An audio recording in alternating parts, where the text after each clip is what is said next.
அஸ்ஸலாமு அலைக்கும் வரஹ்மத்துல்லாஹி வபரகாத்துஹு. அன்பான சகோதர சகோதரிகள், அல்லாஹ்வுடைய மாபெரும் கிருபையால் நம்மளால் இயன்ற அமல்களை செய்து அல்லாஹ்வுடைய பொருத்தத்தை பெற்றுக்கொள்ளக்கூடிய முயற்சிகளை செய்து கொண்டிருக்கிறோம்.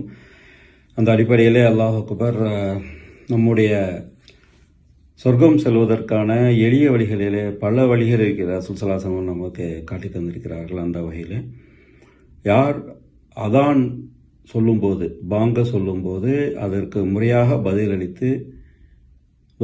பதிலளித்து அந்த துவாவையும் ஓதுகிறாரோ அவருக்கு சொர்க்கம் அப்படின்னு சொல்லிட்டு ரசூலுல்லாஹ் சொல்லி காமிக்கிறாங்க. அது முஸ்லீமில் 629வது ஹதீஸாக பதிவாயிருக்கு. அதை பார்த்தீங்கன்னா எப்படி பதில் சொல்லணும் அப்படிங்கிற விஷயம் நமக்கு பொதுவாக எல்லாருக்குமே தெரியும். என்னென்னா அல்லாஹ் அக்பர் சொல்லும்போது அதை முழுமையாக அதை திரும்ப சொல்லணும் அப்படிங்கிறது. அது இடையில ஹையால சலா ஹையால் அலஃபலா சொல்லும்போது லா ஹவ்ல வலா குவத்த இல்லா பில்லாஹில் அலில் அலீம் அப்படின்னு சொல்லிட்டு நம்ம அதை முடிக்கிறோம் இல்லையா. அப்போ அதை முடித்த உடனே ரசூலுல்லாஹ் மேலே சலாவாத்து சொல்லிட்டு அதுக்கப்புறம் துவா இருக்கு இல்லையா.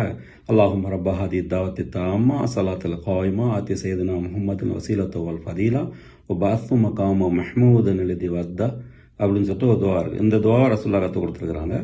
இந்த துவாவை முன்பின் இடைச்சர்கள் இல்லாமல் க்ளீனாக ஓதிட்டு துவா செஞ்சோம். அந்த துவா ஓதிட்டோம்னாவே நமக்கு மீண்டும் நமக்கு ஒரு ரசூலுல்லாஹ் பெரிய உத்தரவாதம் தராங்க. என்னென்னா அவங்களோட சஃபாத்து செய்வதாக. அதாவது என்னென்னா அல்லா தஆலா நாளைக்கு மறுமையில் வசீலா அப்படிங்கிற ஒரு பதவியை கொடுக்குறான்.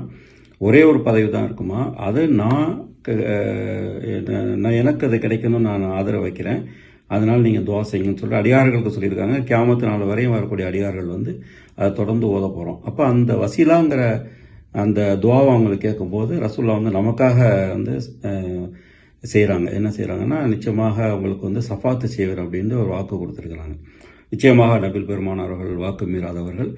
எனவே இன்ஷா அல்லாஹ் நம்ம சொர்க்கத்தை ஆதரவு வைத்தவர்களாக இந்த எளிமையான சுன்னாவை நம்ம நம்ம வாழ்க்கையில் செயல்படுத்தணும்னா இன்ஷா அல்லாஹ் நம்முடைய சொர்க்கம் செல்வதற்குண்டான வாய்ப்புகளும் ரசூலுல்லாஹ்வுடைய ஷஃபாஅத் செய்யக்கூடிய வாய்ப்புகளும் நமக்கு நிறைய இருக்கிறது. எனவே இந்த ரமலானிலிருந்து நாம் அதை ஒரு பாடமாக எடுத்து இந்த ரமலான் 25லேருந்து அதை ஒரு பாடமாக எடுத்து நம்ம வாழ்க்கையில செயல்படுத்தி இன்ஷா அல்லாஹ் அல்லாஹ்வுடைய மிகப்பெரிய சொர்க்கத்தையும் ரசூலுல்லாஹ்வுடைய ஷஃபாஅத்தையும் செய்ய பெறக்கூடிய நன்மக்களாக நம் அனைவரும் ஆகிக்கொள்வோமா இன்ஷா அல்லாஹ்.